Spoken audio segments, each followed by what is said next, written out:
Title அல்லது தம்ப்நெயிலை பார்த்தோன்னே உங்களுக்கு கொஞ்சம் ஒரு வியர்டாக தெரிஞ்சிருக்கலாம். பட் அதுதான் உண்மை. குளோபல் Ncap நிறுவனம் கடந்த ஜூலை மாதம் அவங்களுடைய சேஃப்டி ப்ரோட்டோகால்ஸை அப்டேட் பண்ணியிருந்தாங்க. அதாவது ஜூலைக்கு முன்னதாக கிராஷ் டெஸ்ட் பண்ணணும்னா அதுக்கான ப்ரொசீஜருக்கும் இன்று இருக்கக்கூடிய ப்ரொசீஜருக்கும் நிறைய மாற்றங்கள் இருக்குது. இதன் மூலமாக சேஃப்டி ஸ்டாண்டர்டை இந்தியா கார்களுக்கு அதிகப்படுத்துறது தான் அவங்களுடைய நோக்கம். அந்த வகையில் அந்த சேஃப்டி ப்ரோட்டோகால்ஸ் படி முதலாக டெஸ்ட் பண்ணப்பட்ட கார்களான Volkswagen டைகன் மற்றும் ஸ்கோடா குஷாக் 5 ஸ்டார் ரேட்டிங்கை செக்யூர் பண்ணி ஆச்சரியத்தை ஏற்படுத்துச்சு.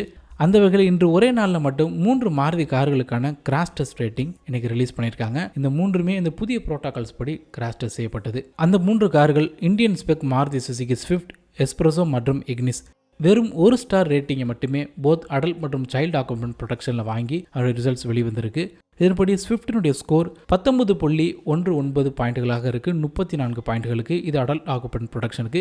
இதுவே சைல்டு சேஃப்டி ப்ரொடெக்ஷன் வெறும் 16.68 புள்ளிகளை மட்டுமே செக்யூர் பண்ணியிருக்கு 49 பாயிண்ட்டுகளுக்கு. இதுவே இக்னிஸோட ஸ்கோரை பொறுத்த வரைக்கும் 16.48 புள்ளிகளாக இருக்குது அடல்ட் ஆக்குபென்ட் ப்ரொடெக்ஷனுக்கு. இதுவே சைல்டு சேஃப்டி ப்ரொடெக்ஷன் வெறும் 3.86 புள்ளிகளாக இருக்குது. அதாவது 49க்கு வெறும் 3.86 புள்ளிகள் சைல்டு ஆக்குபென்ட் ப்ரொடெக்ஷனுக்கு.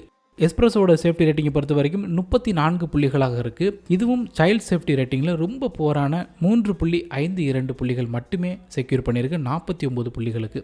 பட் இந்த 3 கார்களில் S-Presso கொஞ்சம் இன்ட்ரெஸ்டிங்கான ஒரு ஆப்ஷனாக இருக்குது. காரணம் இந்த 3 கார்களவே லீஸ்ட் ஸ்டார்டிங் ப்ரைஸோடு ஆரம்பிக்கிறதுனா அது கண்டிப்பாக S-Presso தான். பட் இந்த கார் தான் அடல்ட் சேஃப்டி ஸ்கோரில் மற்ற 2 கார்களை விட அதிகமாக செக்யூர் பண்ணியிருக்கு அப்படிங்கிறது கொஞ்சம் ஆச்சரியமான விஷயம் தான். இது போக இதே S-Presso கடந்த முறை கிராஷ் டெஸ்ட் செய்யப்பட்ட பொழுது வெறும் 0 ஸ்டார் ரேட்டிங் தான். ஸோ ஒரு சிங்கிள் ஸ்டார் கூட வாங்கலை. கூடவே Pre-facelift ஸ்விஃப்ட்டும் கிராஷ் டெஸ்ட் செய்யப்பட்டது.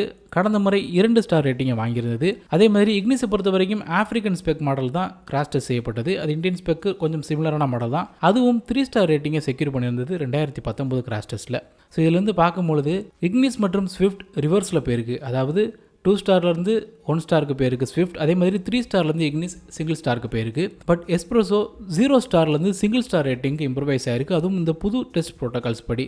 பட் சைல்டு ப்ரொடக்ஷனில் மாருதி சுசுகி ஸ்விஃப்ட் தான் பெரிய வித்தியாசத்தோட முன்னிலையில் இருக்குது. இந்த போட்டியெல்லாம் ஒரு புறம் இருக்கு. இந்த 3 கார்களுடைய பாடி ஷெல்லுமே அன்ஸ்டேபிள் அப்படின்னு சொல்லியிருக்காங்க. கூடவே இன்கேப்பபிள் ஆஃப் வித்ஸ்டாண்டிங் ஃபர்தர் லோடிங்ஸ் அப்படிங்கிறதையும் குறிப்பிட்டிருக்காங்க. அதாவது இன்னும் அதிகப்படியான தாக்கத்தை இந்த பாடி ஷெல்லால் தாங்க முடியாது அப்படிங்கிறதான். இந்த ரேட்டிங்ஸ்லாம் நம்மளுக்கு தெளிவுபடுத்தக்கூடிய விஷயம் என்னன்னு கேட்டால், கிராஷ் டெஸ்ட் ரேட்டிங்கை பொறுத்த வரைக்கும் குளோபல் Ncap எந்த அளவுக்கு ரூல்ஸை ஸ்ட்ரிக்டாக மாற்றிருக்காங்க அப்படிங்கிறத நம்மளுக்கு தெளிவாகவே காட்டுது. Rear seat belt reminders, rear பேசஞ்சர்களுக்கும் 3 சீட் பெல்ட் ஸ்டாண்டர்டாக ஆஃபர் பண்ணணும்னு எதிர்பார்க்குறாங்க. ஸ்ட்ரக்சர் ரொம்ப ஸ்டேபிளாக இருக்குன்னு எதிர்பார்க்குறாங்க. கூடவே பெடஸ்ட்ரியன் ப்ரொடெக்ஷன் ப்ரீவியஸ் ப்ரோட்டோகால் படி ஸ்டாண்டர்டாக கிடையாது. பட் இந்த மாதிரி அதை மேண்டேட்டரியாக மாற்றிருக்காங்க. எலக்ட்ரானிக் ஸ்டெபிலிட்டி கண்ட்ரோலும் ஸ்டாண்டர்ட் ஃபிட் பண்ணால் பேஸ் வேரியண்ட்லேருந்து எதிர்பார்க்குறாங்க. சைடு இம்பாக்ட் டெஸ்ட், உள்ளே இருக்கக்கூடிய டம்மிஸ் லைக் ஃப்ரண்ட் டிரைவர் மற்றும் கோ டிரைவர், சைல்டு டம்மிஸ் இது எல்லாத்துக்குமே ப்ரொடெக்ஷன் அதிகமாக எதிர்பார்க்குறாங்க. ஸோ இது எல்லாத்தையும் உள்ளடக்கியதான் இந்த புது ப்ரோட்டோகால்ஸ். அதனுடைய விளைவாக தான் இந்த கிராஷ் டெஸ்ட் ரேட்டிங்கில் இந்த அளவுக்கு ஒரு ரிவர்ஸில் தாக்கம் ஏற்பட்டிருக்கு இந்த 3 மாருதி கார்களுக்கும். இந்த டெஸ்ட் ரேட்டிங்ஸ்லாம் இந்த காரை முழுமையாக புறக்கணிக்கணும் அப்படிங்கிறதுக்காக இல்லை.